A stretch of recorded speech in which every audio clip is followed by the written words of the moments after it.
Zee 24 तास एक पाऊल पुढे। अभिनेता अरबाज खानच्या कारने एका वृद्ध महिलेला चिरडलं।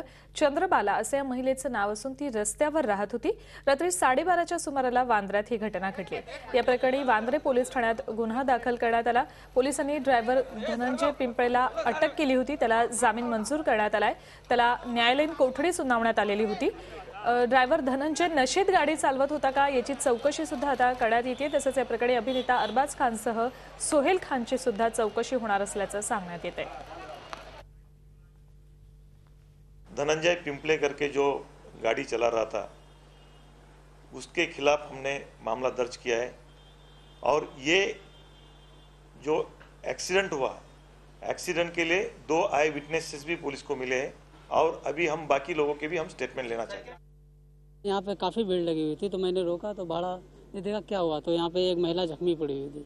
तो मैंने देखा क्या हुआ, तो बोला किसी पब्लिक आम जनता ने बोला कि यहाँ से वो सोहेल खान का गाड़ी आया और उड़ा के गया। याचा घटनास्थळावर आढावा घेतला आमचे प्रतिनिधी दिनेश मोरे यांनी।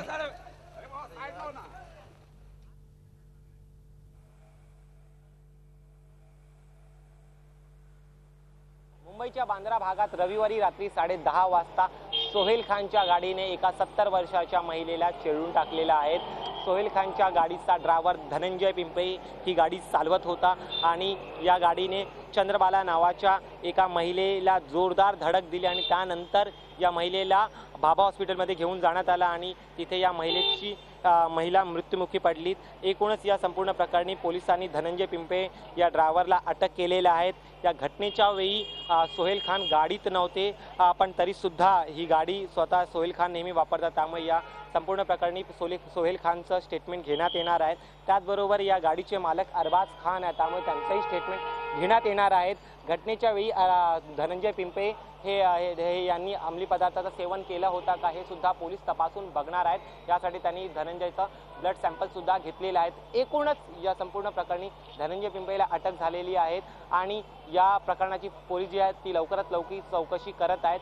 मृतक महिला जी आहे चंद्रबाला आहे ती रस्त्यावर राहत असल्याची इनिशियल माहिती पोलिसांना मिळालेली आहे। तिचे काही रिलेटिव्स आहेत का ते सुद्धा पोलीस तपासून बघत आहेत। झी 24 ताससाठी video journalist S Srinivas, Dinesh Maurya, Mumbai. Zee 24 तास एक पाऊल पुढे।